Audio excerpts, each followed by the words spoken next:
Excellences, Monsieur le Président de la République, Messieurs les chefs d'État et de gouvernement, honorables députés, honorables sénateurs, Mesdames et Messieurs les membres de la Cour constitutionnelle, distingués invités, Mesdames et Messieurs,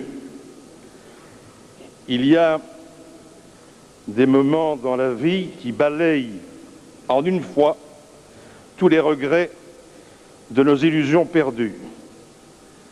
L'événement auquel nous assistons aujourd'hui est un de ces moments bénis où la nature humaine montre son génie, c'est quand c'est le temps des hommes et des femmes de bonne volonté.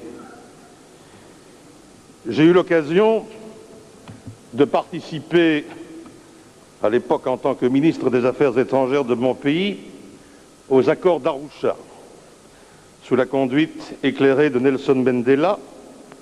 Je peux donc parfaitement mesurer le chemin qui a été parcouru. Et c'est donc avec une certaine émotion que je vous adresse à vous, Monsieur le Président, et au peuple burundais, ce message de félicitations et d'encouragement. La classe politique burundaise a mené la transition à son terme. Des élections démocratiques ont été organisées dans des conditions telles qu'elles cautionnent la légitimité de ces résultats. La participation très large de la population aux différents scrutins a démontré son engagement et ces scrutins ont permis l'expression du suffrage universel. Cette réalité-là est une force, c'est un atout, plus c'est une promesse. Cette nouvelle étape si importante, la plus importante sans doute, débute ce jour. La paix doit être consolidée, les grandes fonctions de l'État et les institutions qui donnent l'autorité à la puissance publique doivent être restaurées et définitivement renforcées. L'attente du peuple burundais est grande et son impatience ne l'est pas moins. C'est à cette attente et à cette impatience que nous aurons à répondre si nous ne voulons pas prendre le risque de décevoir et de perdre l'acquis de tout le travail réalisé jusqu'ici. J'ai dit nous, Monsieur le Président, parce qu'il me paraît essentiel que la communauté internationale mesure sa responsabilité et accorde son soutien en ce moment décisif. Excellences, Monsieur le Président, nous en sommes tous conscients, votre mission est un défi qui ne sera pas aisé. La Commission européenne, qui n'a pas ménagé ses efforts pour soutenir le processus de paix, s'engage à poursuivre et accentuer son aide pour que les citoyens de ce pays puissent sentir rapidement les fruits de la pacification. Vous allez, Monsieur le Président, avec les assemblées, avec votre futur gouvernement, mettre en place un processus de réconciliation respectueux des droits de l'homme et fondé sur la participation inclusive, qui fera droit à toutes les sensibilités, la mise en place d'une police républicaine, garante de la sécurité publique, respectueuse du droit et des citoyens, et la création d'une armée républicaine sont indiscutablement des exigences urgentes pour consolider la paix. Mais, Monsieur le Président, une autre priorité pour la population burundaise consiste, vous le savez, dans la relance des activités économiques. Les Burundaises et les Burundais ont besoin de travail et de perspectives de vie décentes. Nous vous soutiendrons activement. L'intégration régionale offre, de mon point de vue, un potentiel prometteur pour le redémarrage des activités.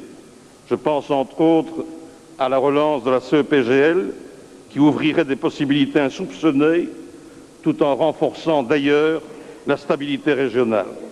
La Commission a du reste prévu des moyens substantiels pour lui redonner une capacité institutionnelle et opérationnelle qui pourrait rapidement porter des fruits. Outre ses appuis en cours dans les domaines humanitaires et de reconstruction, outre son soutien au processus de paix et au processus électoral, la Commission européenne prépare actuellement en partenariat avec le Burundi des actions pour plus de 200 millions d'euros dont les thèmes sont la bonne gouvernance et le développement rural. Ces financements seront mis en place très rapidement. Excellences, Monsieur le Président, la Commission européenne, vous le savez, est à vos côtés et aux côtés des institutions démocratiques. La manière dont les parlementaires vous ont élus est une raison convaincante de notre confiance.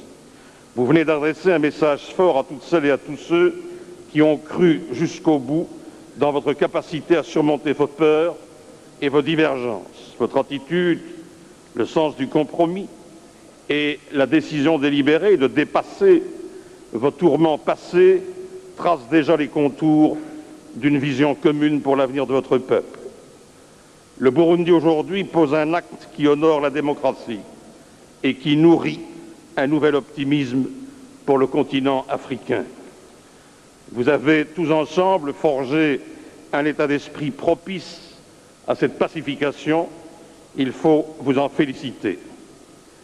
Mais en terminant ce message, je ne puis m'empêcher de saluer avec estime les deux présidents de la transition, leurs Excellences, Messieurs Buyoya et Nzayizeye, qui par leur courage et leur loyauté ont indiscutablement choisi de privilégier l'intérêt général et ont donné le sens qui convenait à l'histoire. Je ne doute pas que vous aurez à cœur, Monsieur le Président, avec les institutions démocratiques, avec aussi la société civile, de donner corps à cette espérance d'un peuple qui a payé trop longtemps un trop lourd tribut à une tragédie qu'il ne méritait pas. Monsieur le Président, Messieurs les Présidents, Mesdames et Messieurs, chers amis burundais, je vous souhaite de tout cœur prospérité, paix, justice et plus simplement bonheur au peuple burundais.